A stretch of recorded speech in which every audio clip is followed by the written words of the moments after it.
ആരെ എങ്കിലുമൊക്കെ സഹായിക്കുക, എന്തെങ്കിലുമൊക്കെ സാമൂഹ്യ സേവനം ചെയ്യുന്ന സംഘടനയോട് ചേർന്ന് പ്രവർത്തിക്കുക, വർഷത്തിലൊരിക്കൽ എന്തെങ്കിലുമൊക്കെ നല്ല കാര്യം ചെയ്യുക. അതെ, അനേകരും ഈ ചില കാര്യങ്ങൾ ചെയ്ത് സംതൃപ്തി അടയുവാൻ ശ്രമിക്കുന്നു.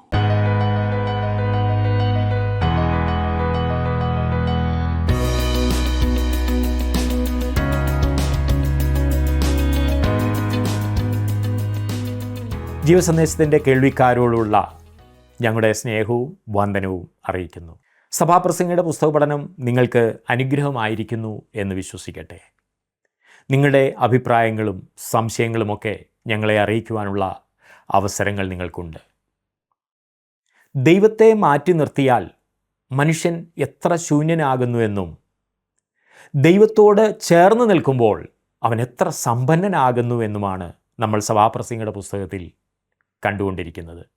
സഭാപ്രസംഗിയുടെ പുസ്തകം 7-ാം അധ്യായവും 8-ാം അധ്യായത്തിൻ്റെ 15 വരെയുള്ള വാക്യങ്ങളുമാണ് ഇന്ന് നമ്മൾ പഠിക്കുന്നത്.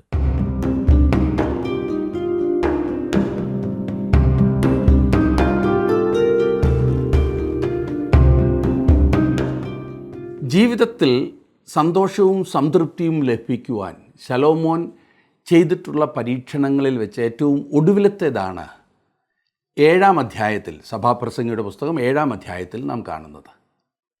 തനിക്ക് സംതൃപ്തിയും സന്തോഷവും നൽകുമോ എന്നറിയുവാനായി സൂര്യന് കീഴെയുള്ള സകലവും ശലോമോൻ പരീക്ഷിച്ച് നോക്കി എന്നവൻ പറയുന്നു. അവൻ ശാസ്ത്രം, അതായത് പ്രകൃതി നിയമങ്ങൾ പഠിച്ച് പരീക്ഷിച്ച് നോക്കി. അതവനെ സംതൃപ്തനാക്കിയില്ല. ജ്ഞാനവും തത്വശാസ്ത്രവും മനഃശാസ്ത്രവും അവൻ പഠിച്ചു. അവയും സംതൃപ്തി നൽകിയില്ല.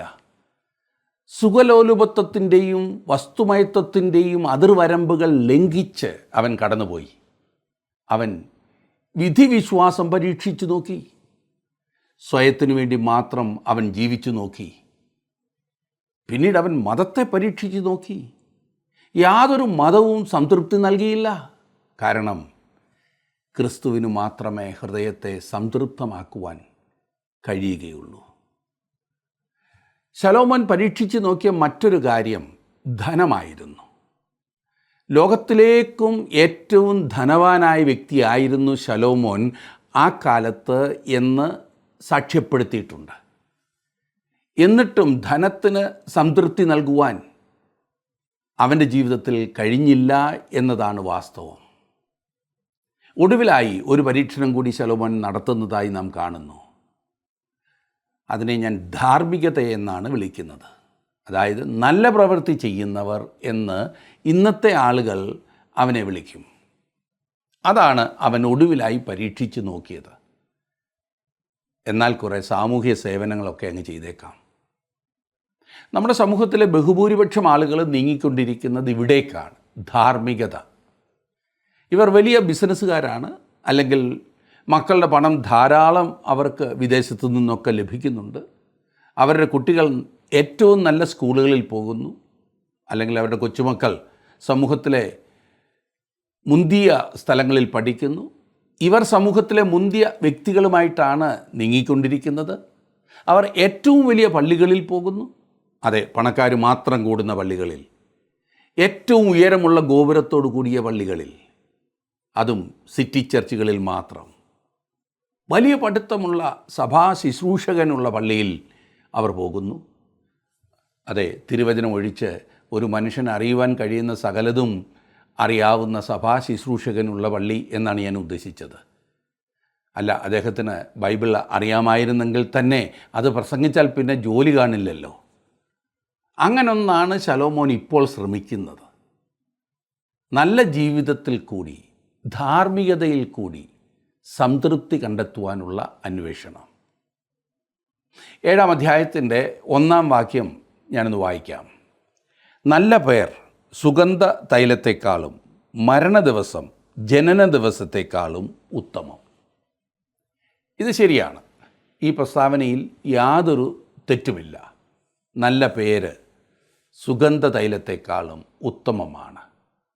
അയാൾ ഒരു നല്ല അയൽക്കാരനാണ്. അദ്ദേഹവുമായി തങ്ങൾ ഒരിക്കലും ഒരു വിവാദത്തിന് പോയിട്ടില്ല. അയാൾ മതത്തെക്കുറിച്ചോ അയാളുടെ വിശ്വാസത്തെക്കുറിച്ചോ രാഷ്ട്രീയത്തെക്കുറിച്ചോ ഒന്നും ചർച്ച ചെയ്യുകയില്ല. മോശമായത് ഒന്നിലും ഇടപെടുകയില്ല. മറ്റുള്ളവർ തന്നെക്കുറിച്ച് ഇങ്ങനെ പറഞ്ഞു കേൾക്കുവാൻ പലപ്പോഴും ഓരോരുത്തരും ആഗ്രഹിക്കുന്നുണ്ട്. അവൻ ഒന്ന് പുഞ്ചിരിച്ചുകൊണ്ട് റോഡിൻ്റെ മധ്യത്തിൽ കൂടി അങ്ങ് നടന്നു പോവുകയുള്ളൂ. ഇടത്തോട്ടോ വലത്തോട്ടോ ഒരിക്കലും ശ്രദ്ധിക്കുകയില്ല. അയാൾ ഒരു മാന്യനായ വ്യക്തിയാണ് എന്നെല്ലാവരും പറയും. സമൂഹത്തിൽ ആദരണീയനാണ്. പട്ടണത്തിലെ പല സംഘടനകളിൽ അയാൾ അംഗമായിരിക്കും. പലയിടത്തും അയാൾ പ്രസിഡൻ്റായിരിക്കും, അധ്യക്ഷനായിരിക്കും. എല്ലാവിധ ആളുകളുമായും അയാൾ നല്ല ബന്ധം പുലർത്തും. ഒരിക്കൽ അയാളുടെ ശവസംസ്കാര ദിവസത്തിൽ പ്രസംഗകർ അയാളെക്കുറിച്ച് വളരെ നല്ല കാര്യങ്ങൾ പറഞ്ഞ് സ്വർഗത്തിലേക്ക് തള്ളിവിടാൻ ശ്രമിക്കും. അല്ലെങ്കിൽ മക്കളെല്ലാം കൂടി അതിന് ശ്രമിക്കും. ശലോമോൻ പറയുന്നത് നല്ല പേര് സുഗന്ധ തൈലത്തെക്കാളും മരണ ദിവസം ജനന ദിവസത്തെക്കാളും ഉത്തമമാകുന്നു എന്നാണ്. എന്നാൽ അത് ഹൃദയത്തിന് സംതൃപ്തി നൽകുമോ? 2-ാം വാക്യം നോക്കിക്കാട്ടെ. വിരുന്നു വീട്ടിൽ പോകുന്നതിനേക്കാൾ വിലാപഭവനത്തിൽ പോകുന്നത് നല്ലത്, അതല്ലോ സകല മനുഷ്യരുടെയും അവസാനം. ജീവിച്ചിരിക്കുന്നവൻ അത് ഹൃദയത്തിൽ കരുതിക്കൊള്ളും.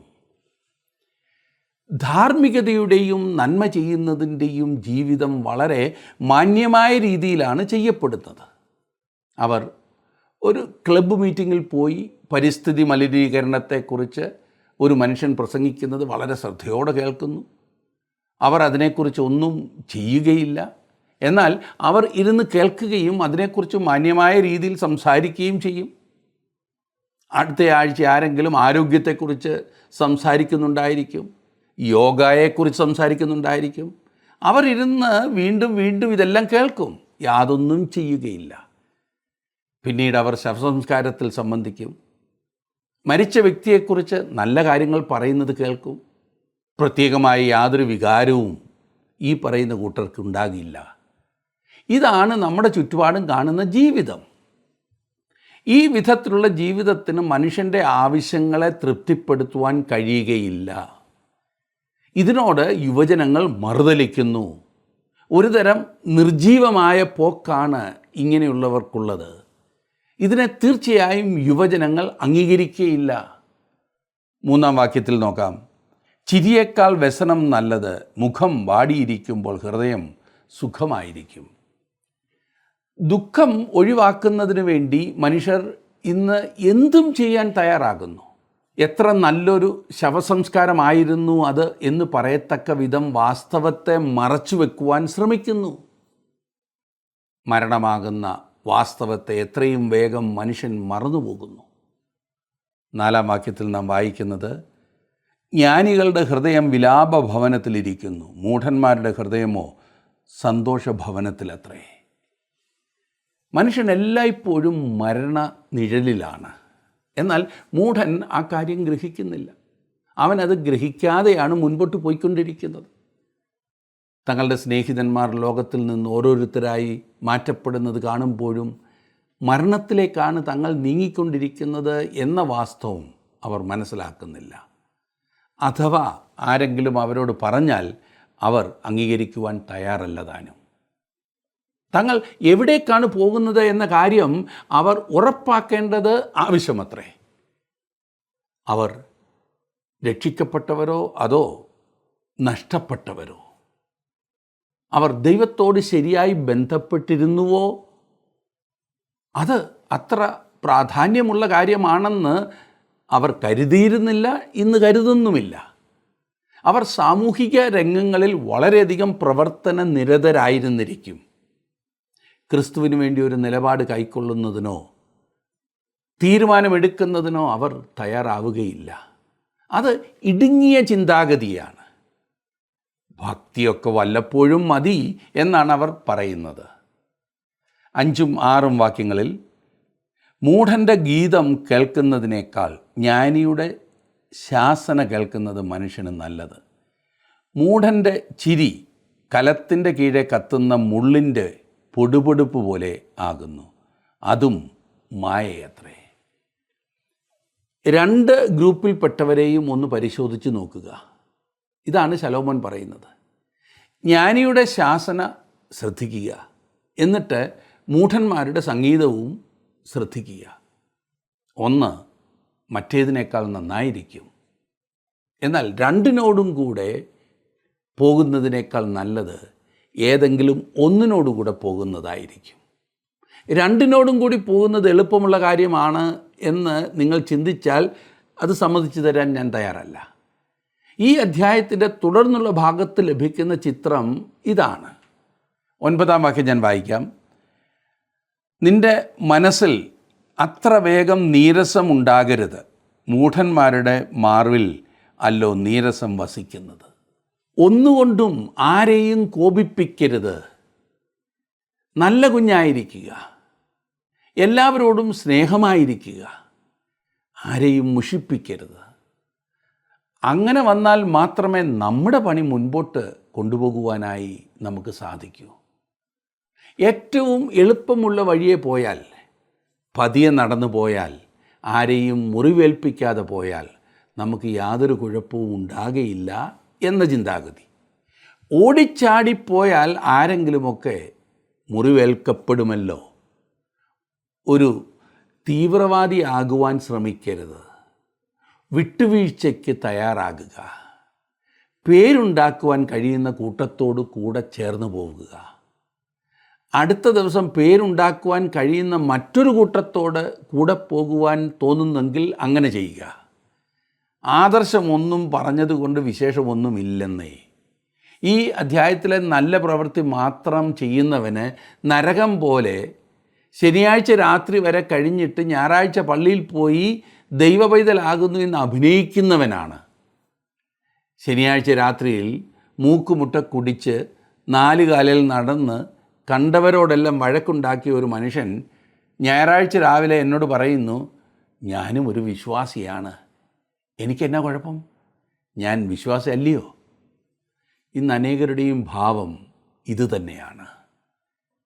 11-ാം വാക്യം. ജ്ഞാനം ഒരു അവകാശം പോലെ നല്ലത്, സകല ഭൂവാസികൾക്കും അത് ബഹുവിശേഷം. ക്രിസ്തുവിൻ്റെ മറ്റൊരു പേരാകുന്നു ജ്ഞാനം എന്നുള്ളത് എന്ന് സദൃശവാക്യം പഠിക്കുമ്പോൾ നാം കാണുന്നു. ക്രിസ്തു നമുക്ക് ജ്ഞാനമായി തീർന്നു. ഈ നല്ല ആളുകൾക്ക്, നന്മ പ്രവർത്തിക്കുന്നവർക്ക് ക്രിസ്തുവിനെ എത്രമാത്രം ആവശ്യമായിരിക്കുന്നു എന്ന് ശ്രദ്ധിച്ചാട്ടെ. 12-ാം വാക്യം. ജ്ഞാനം ഒരു ശരണം, ദ്രവ്യവും ഒരു ശരണം, ജ്ഞാനമോ ജ്ഞാനിയുടെ ജീവനെ പാലിക്കുന്നു. ഇതത്രേ പരിജ്ഞാനത്തിൻ്റെ വിശേഷത. ദ്രവ്യവും ഒരു ശരണം. ഈ മനുഷ്യന് ധാരാളം പണം ആവശ്യമുണ്ട്, എന്നാൽ ക്രിസ്തുവിനെ അവന് ആവശ്യമില്ല. ജ്ഞാനമോ ജ്ഞാനിയുടെ ജീവനെ പാലിക്കുന്നു. പണം കൊടുത്ത് നിങ്ങൾക്ക് ജീവനെ വാങ്ങുവാൻ കഴിയുകയില്ല. വൈദ്യശാസ്ത്രത്തിന് ഒരുപക്ഷെ നിങ്ങളുടെ ജീവൻ ഏതാനും വർഷങ്ങൾ ദീർഘിപ്പിച്ച് തരുവാൻ കഴിഞ്ഞെന്ന് വരാം. എന്നാൽ ഇവിടെ നിത്യമായ ജീവനെ താങ്കൾക്ക് തരുവാൻ അതിന് കഴിയുകയില്ല. ക്രിസ്തുവാകുന്ന ജ്ഞാനത്തിൽ കൂടി മാത്രമേ അത് സാധ്യമാകുകയുള്ളൂ. ഇനി നാം 21-ാം വാക്യത്തിൽ കാണുന്ന കാര്യം ശ്രദ്ധിക്കാം. 7-ാം അധ്യായത്തിൻ്റെ 21-ാം വാക്യം. പറഞ്ഞു കേൾക്കുന്ന സകല വാക്കിനും നീ ശ്രദ്ധ കൊടുക്കരുത്, നിന്റെ ദാസൻ നിന്നെ ശപിക്കുന്നത് നീ കേൾക്കാതിരിക്കേണ്ടതിന് തന്നെ. നിന്നെ നല്ലവണ്ണം അറിയാവുന്ന ആരെങ്കിലും നിന്നെക്കുറിച്ച് നീയൊരു വക്ര ഹൃദയമുള്ളവനാണെന്ന് പറഞ്ഞാൽ നീ ഉടനെ അസ്വസ്ഥനാകരുതെന്നാണ് ശലോമോൻ പറയുന്നത്. നല്ലവനായി ജീവിച്ച് ജീവിതത്തിൽ സംതൃപ്തി കണ്ടെത്താമെന്ന് വിചാരിക്കുന്നത് ഭോഷത്വമാണ്. എന്നാൽ ഇന്ന് അനേകരുടെയും ജീവിത രീതി ഇതാകുന്നു എന്ന് പറയേണ്ടിയിരിക്കുന്നു. ആഴ്ചയുടെ മറ്റ് ദിവസങ്ങളിൽ ഇഷ്ടം പോലെ ജീവിച്ച ശേഷം ഞായറാഴ്ച അവർ പള്ളിയിൽ പോകുന്നു. ഈ വിധത്തിലുള്ള യാഥാർത്ഥ്യമില്ലാത്ത ജീവിതത്തോടാണ് ഇന്നത്തെ യുവതലമുറ മത്സരിക്കുന്നത്. അവർക്ക് അംഗീകരിക്കുവാൻ സാധിക്കാത്തത് അങ്ങനെ ഒരു ജീവിതമാണ്. നമ്മുടെ നാട്ടിലൊക്കെ പരക്കെ പ്രചാരത്തിലിരിക്കുന്ന ദൈവമില്ലാത്ത തത്വശാസ്ത്രങ്ങളോടും രാഷ്ട്രീയ പാർട്ടികളോടും ഏറെ ചേർന്നിരിക്കുന്നത് ഈ പറഞ്ഞ പള്ളിഭക്തരുടെ മക്കളാണ്. ഒരു കാലത്ത് അഭക്തി എന്നും നിന്ദ്യമെന്നും കണ്ടിരുന്നതെല്ലാം ഇന്ന് നമ്മുടെ ഭവനങ്ങളിൽ കയറി വന്നിരിക്കുന്നു. യുവതലമുറ ഈ പൊരുത്തമില്ലായ്മയെ ചോദ്യം ചെയ്യുന്നു. ഒരുപക്ഷെ ഇപ്പോൾ ഞായറാഴ്ച ഭക്തിയിൽ മാത്രം മുൻപോട്ട് പോകുന്ന താങ്കളും പണ്ട് അങ്ങനെ ആയിരുന്നിരിക്കാം. എന്നാൽ സാഹചര്യങ്ങളോട് ചേർന്ന് തഴമ്പിച്ചു. ആദ്യം അരുതായ്മകളെ ചോദ്യം ചെയ്യുകയും അംഗീകരിക്കാതിരിക്കുകയുമായിരുന്നു. എന്നാൽ ഇപ്പോൾ ഒക്കെ കണ്ണടച്ചു വിടുന്നു. പ്രാർത്ഥിക്കുവാനിരിക്കുമ്പോഴും കൂട്ടായ്മയിൽ പോകുമ്പോഴും ഞായറാഴ്ചത്തെ ആരാധനയിലും പറയുകയും അവിടെ കാണിക്കുകയും ചെയ്യുന്ന ഭക്തി ബാക്കി സമയങ്ങളിലില്ല. ജീവിതം തന്നെ ഒരു വൈരുദ്ധ്യമായി മാറി. ഇത് നമ്മെക്കാൾ ഏറെ കാണുന്നത് നമ്മുടെ കുഞ്ഞുങ്ങളാണ്, അടുത്ത തലമുറയാണ്. അവർ അതിനെ ചോദ്യം ചെയ്യുന്നു. അവരുടെ ചോദ്യങ്ങളെ അടിച്ചമർത്താൻ ശ്രമിച്ചാൽ സാധിക്കുകയില്ല. യൗവനത്തിൽ ഈ വിട്ടുവീഴ്ച മനോഭാവം വളരെ പ്രയാസമാണ്. അതുകൊണ്ട് അവർ എതിർക്കുന്നു. അതുകൊണ്ടാണ് യൗവനക്കാർക്ക് വളരെയധികം ആദർശങ്ങൾ ഉള്ളത്. പള്ളിയിൽ പോകുന്നത് കൊണ്ടും പ്രാർത്ഥിക്കുന്നത് കൊണ്ടും ഒക്കെ പ്രത്യേകിച്ച് പ്രയോജനമൊന്നുമില്ല എന്ന് യൗവനക്കാർ വാദിക്കുന്നു. കാരണം പള്ളിയിലെ ജീവിതം ഒരു ശൈലിയും വീട്ടിലേത് വേറൊന്നുമായി അവർ കാണുന്നു. ആരാധനാ സ്ഥലങ്ങൾ വയസ്സന്മാരുടെ ക്ലബ്ബുകളായി മാറിക്കഴിഞ്ഞു. പിന്നെ കുറേ യുവജനങ്ങളെ അവിടെ പിടിച്ചു നിർത്താനുള്ള ശ്രമത്തിൽ ക്രിസ്തീയമല്ലാത്തതും യഥാർത്ഥമല്ലാത്തതുമായ പലതും സഭയിൽ കൊണ്ടുവന്നിരിക്കുന്നു. യുവജനങ്ങളിൽ ബഹുഭൂരിപക്ഷത്തിനും സഭയെന്നാൽ ആത്മീയതയുടെ ഒരു ചിഹ്നമല്ല, വിനോദത്തിൻ്റെ സ്ഥലമായി മാറി. ബൈബിളിൽ പറഞ്ഞിരിക്കുന്നതിൽ അവർ യാതൊരു യാഥാർത്ഥ്യവും കാണുന്നില്ല. കാരണം അത് കാണുവാൻ അവർ ആഗ്രഹിച്ചിടത്ത് അതില്ല. അതുകൊണ്ട് അവർ സകലവും പരീക്ഷിക്കുന്നു. എന്തുകൊണ്ടവർ സഭാംഗങ്ങളായ മാതാപിതാക്കൾ ഉള്ള ഭവനങ്ങളിൽ ക്രിസ്തുവിനെ കണ്ടെത്തിയില്ല?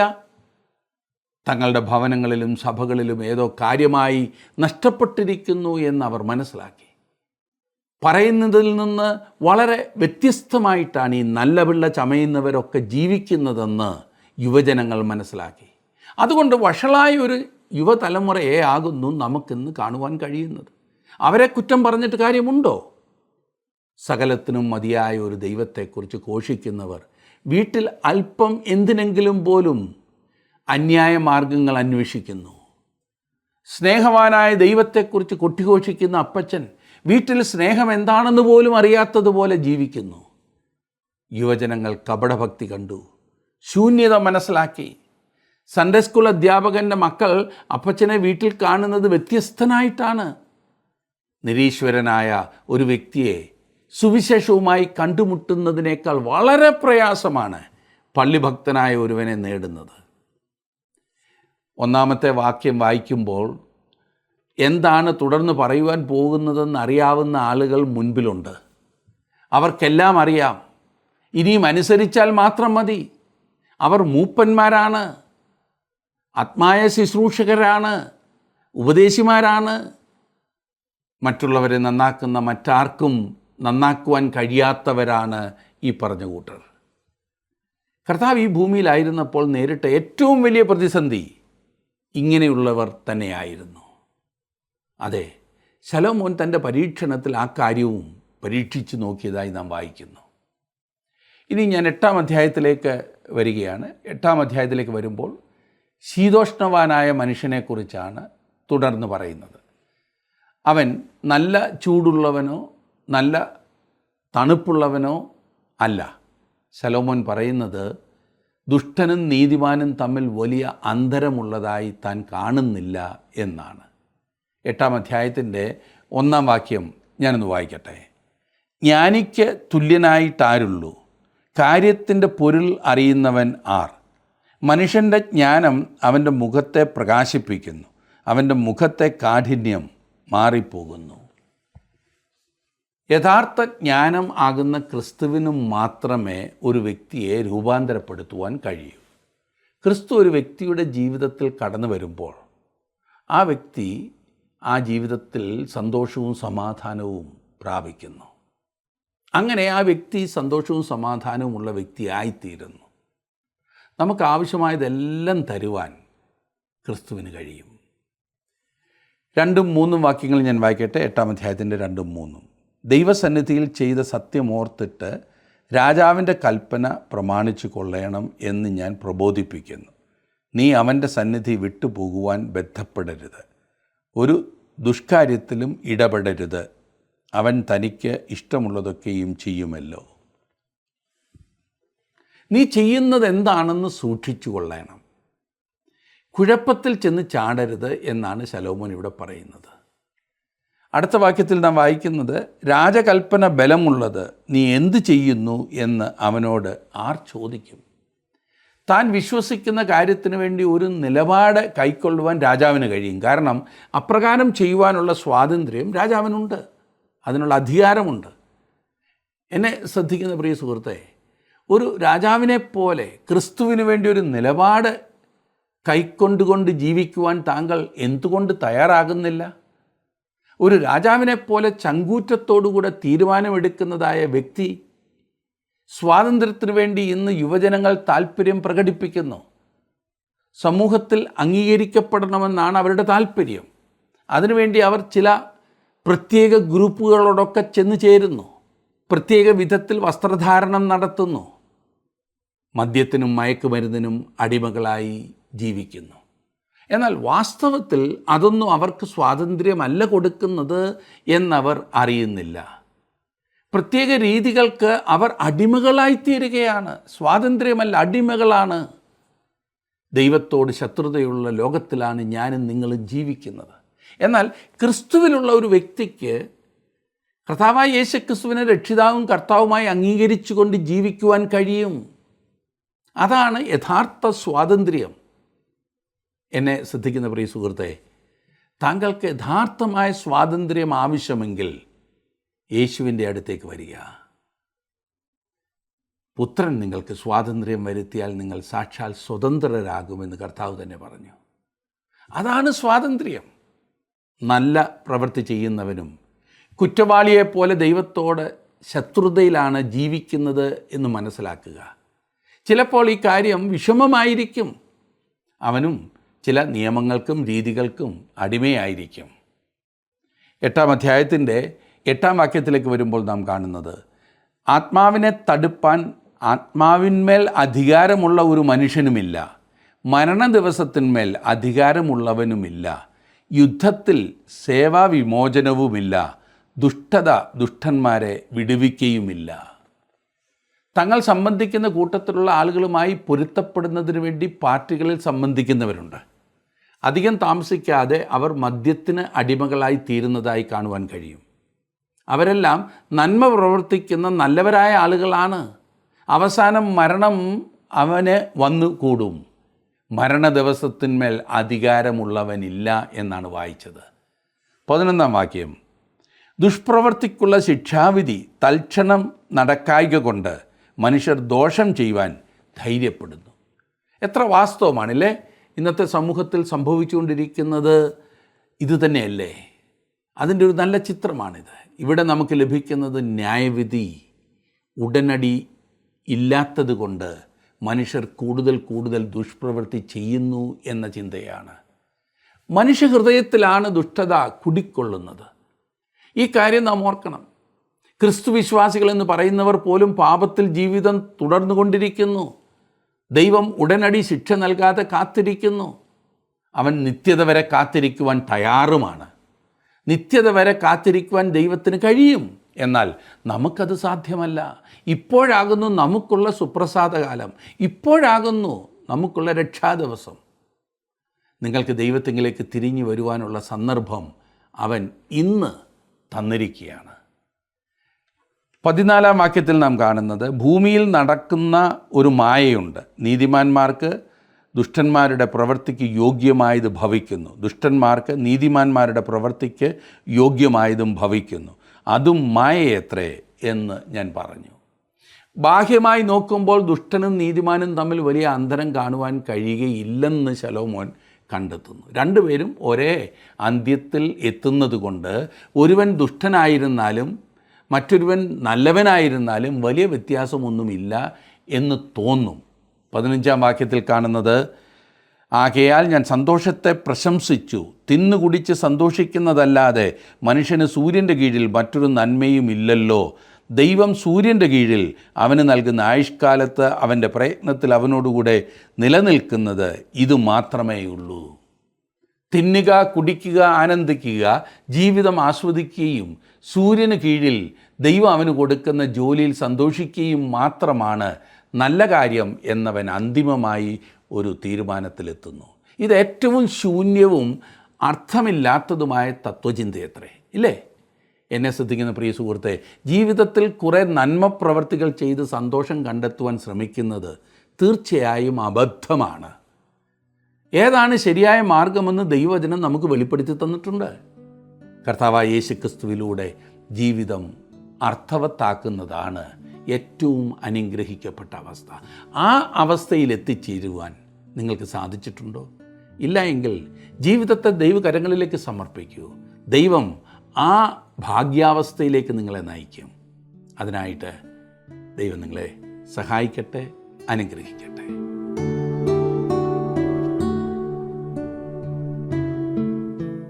ജ്ഞാനം പ്രാപിക്കുവാൻ പരിശ്രമിച്ച് മൂഢനായിപ്പോയ മനുഷ്യൻ്റെ ചരിത്രം നമുക്ക് നൽകുന്ന ഗുണപാഠം ആത്മാവ് പറയുന്നത് എന്തെന്ന് ശ്രദ്ധിക്കുവാൻ ചെവി കൊടുക്കുക എന്നാകുന്നു. കാണുന്ന കണ്ണിനും കേൾക്കുന്ന ചെവിക്കും വേണ്ടി നാം ദൈവത്തോട് പ്രാർത്ഥിക്കേണ്ടിയിരിക്കുന്നു. യഹോവേ, അരുളി ചെയ്യണമേ, അടിയൻ കേൾക്കുന്നു എന്ന് ശമൂവേൽ ബാലൻ പറഞ്ഞതുപോലെ നമുക്കും പറയാം. ദൈവത്തിൻ്റെ അരുളപ്പാടുകളെ പ്രാപിച്ച് സ്നാപക യോഹന്നാനെ പോലെ മരുഭൂമിയിൽ വിളിച്ചു പറയുന്ന ദൈവത്തിൻ്റെ ശബ്ദമായി തീരുവാനാണ് ദൈവം നമ്മളെക്കുറിച്ച് ആഗ്രഹിക്കുന്നത്. അതിന് കർത്താവ് നിങ്ങളെ സഹായിക്കുമാറാകട്ടെ.